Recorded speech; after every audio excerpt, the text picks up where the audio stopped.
PS news కి స్వాగతం. ప్రజాసేవ మా లక్ష్యం. నేను మీ ఎల్పిఎస్.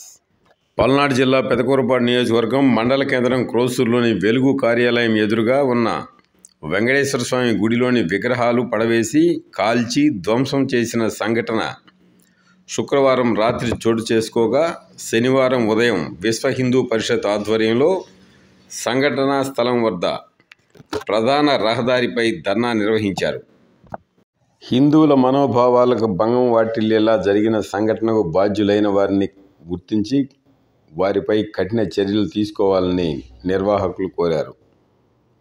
ఈ కార్యక్రమంలో విహెచ్పి నాయకులు, జై భారత్ స్కూల్ అధినేత జైనేందర్ రెడ్డితో పాటు విహెచ్పి కార్యకర్తలు అధిక సంఖ్యలో పాల్గొన్నారు.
మన క్రోసూరు గ్రామంలో ఇంతకుముందు ఎప్పుడు కూడా ఎలాంటి పరిస్థితుల్లో అందరూ కూడా కలిసి ఉండేటటువంటి పరిస్థితి, అలాంటి పరిస్థితి ఇప్పుడు ఒక్క క్షణంలో దాన్ని జడగొట్టడం జరిగింది. హిందువులంటే ఐక్యతగా లేరు, విడిపోయి ఉన్నారు, ఏళ్ళేం చేస్తారని భావన అనుకున్నారేమో. ఇప్పుడు హైందవ సోదరులందరూ కూడా దయచేసి ఐకమత్యాన్ని చూపించి మన ఈ క్రోసూరు గ్రామంలో భవిష్యత్తులో ఎలాంటి సంఘటనలు జరగకుండా మన లా అండ్ ఆర్డర్ వారు కూడా ఖచ్చితంగా వాటిని ఇది ఛేదించవలసిందిగా మేము అందరం కోరుకుంటూ ఉన్నాం. దోషులను వెంటనే వదిలిపెట్టి ఏముందిలే ఉదాసీన వైఖరి మాత్రం దయచేసి లా అండ్ ఆర్డర్ పోలీసు వారికి మేము అందరం విజ్ఞప్తి చేస్తూ ఉన్నాం. హైందవ సోదరులందరి తరఫున విజ్ఞప్తి చేస్తూ ఉన్నాం.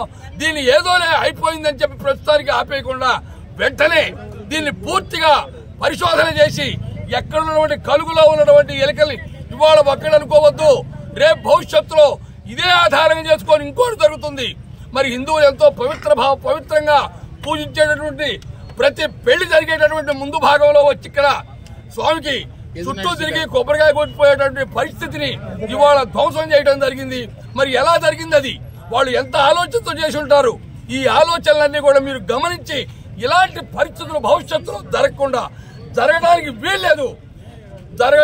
జరిగితే పరిస్థితుల్లో వస్తే హైందవ ఐక్యత ఇంత ముందు శంఖారావం చూశారు. అట్లాంటి 10 శంఖారావాల ముందుకొచ్చి ఎక్కడిదక్కడ ఏం జరగాలో జరుగుతుందని చెప్పి నేను చెబుతూ విజ్ఞప్తి చేస్తూ అందరినీ కూడా శాంతియుతంగా ఉందాం.